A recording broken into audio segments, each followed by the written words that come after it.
Hey out there, guess what we're going to be talking about today? 3 steps to freedom. Step 1 is daydreaming. So freedom in this case, I'm going to define as financial freedom. We've all heard these reports where like 70, 80, 90% of people that work either dislike or hate their job. We've all heard that. And then we have other people out there saying, just quit your job and go out and do something that you love. That sounds awesome. However, just underneath the surface, not so practical, because we have to feed the machine. As you get older, I think the machine gets bigger and bigger. The machine is mortgage, utilities, kids, car, you got the point.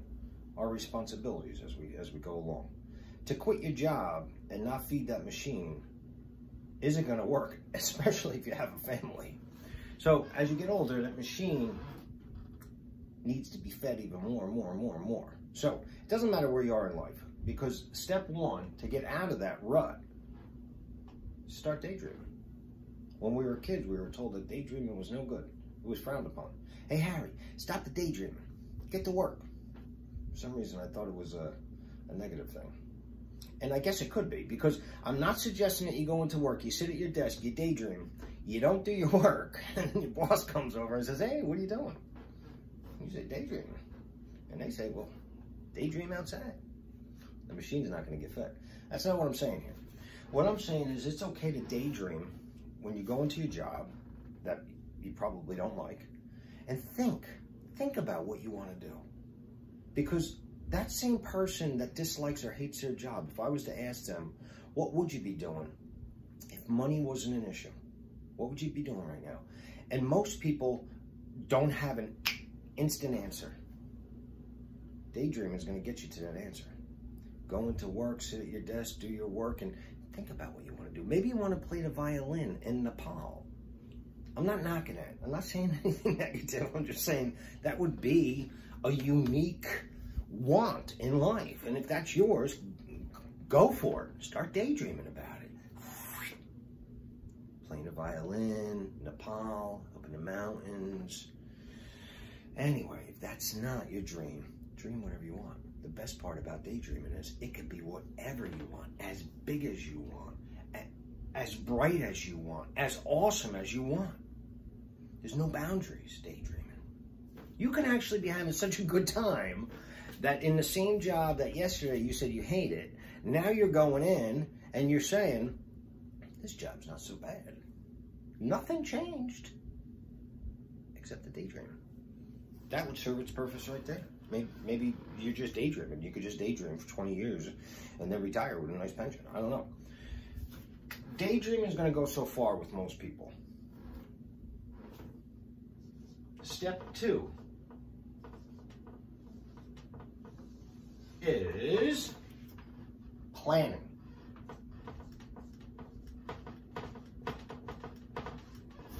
Planning doesn't have to be scary. I know that a lot of people out there, I knew there was a catch. Now there's going to be actually some action I have to do, not just inside my head. Don't even tell me he's going to ask me to put goals down, actually. So, planning. You daydreamed? I'll give you my example. My example was I was daydreaming that I was going to get into real estate. I was going to get into real estate investing. I didn't have the means to do it. I didn't have the credit to do it. I didn't have the money to do it. I was down and out, and if you ever want to hear that story, I'll tell you, but it's a long one. I was about as down and out as you can get. I was about as down and out as you can get. I'll just say that.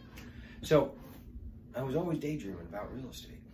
Buying houses, holding houses, being a landlord, accumulating wealth, what the wealth would do for me and my family, and all these different things. I was daydreaming before I could even possibly imagine getting a house. That was a few years ago, and just I'm not saying this for any other reason. I'm just saying that dreams do come true. We now have 4 houses, and we completed 6 transactions in the past 2.5 years, and we're ready to close on 2 more houses now. Who's got it better than me? I'm living a life beyond my wildest dreams. And it started with daydreaming. Maybe your thing's not real estate. It doesn't have to be. It could be whatever you want. You're daydreaming, now you're going to step 2, planning. This you chiseled down. In your daydreaming, you chiseled down what you want to do. Now, how are you going to come up with a plan to get there? Bite-sized pieces. Bite-sized pieces. This does not mean that you put the whole plan together and in a week you're going to be, going back to the Nepal example, living in Nepal. That's not what's going to happen. It doesn't have to happen. You keep on daydreaming. You're making some plans. You know, maybe I could talk to a travel agent. I don't even know how to get to Nepal. It's gonna make you feel better. That's the whole premise of this. You're gonna feel good in your current life, and if you want to take it to step number 3, it could really propel you to your dreams. So you're gonna be doing some planning. I'm gonna call a travel agent. What kind of passport do I need? I don't know. We're gonna go fast now, because step 3 is something where I lose a lot of people. Stay with me. Step 3. Goals. This is where it gets real. A lot of people just fall off to the wayside. Put it down in writing. You were daydreaming, you made some plans. Now you're gonna put some goals down on paper. It gets real now. But that's exciting. A lot of times we mistake excitement for fear. And that's not the case. This is exciting stuff. You can almost taste the air in Nepal now. Break it down small. Bite size. I don't want to go on because the videos would be too long, but I'm going to give you a couple suggestions. Start thinking about this stuff. That's one of them.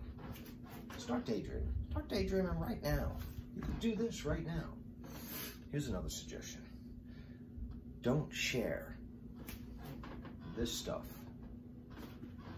with too many people. Be selective with who you share it with. The reason being is because there's dream squashers, naysayers, there's critics out there. They don't mean to be. I'm not knocking them. I think they do it to protect us. You know, like they don't want their loved ones dreaming too big or setting themselves up for failure. So let me knock them down a peg. Be selective with who you share this with, or don't share it with anyone. So now, by the next time we have a video together, or next time we talk, you're going to be done daydreaming or in the middle of daydreaming. And when I say, hey, what would you be doing right now if you weren't doing this and money wasn't an issue? You're going to be able to go, living in Nepal, playing the piano, hanging with some monks, and living a life.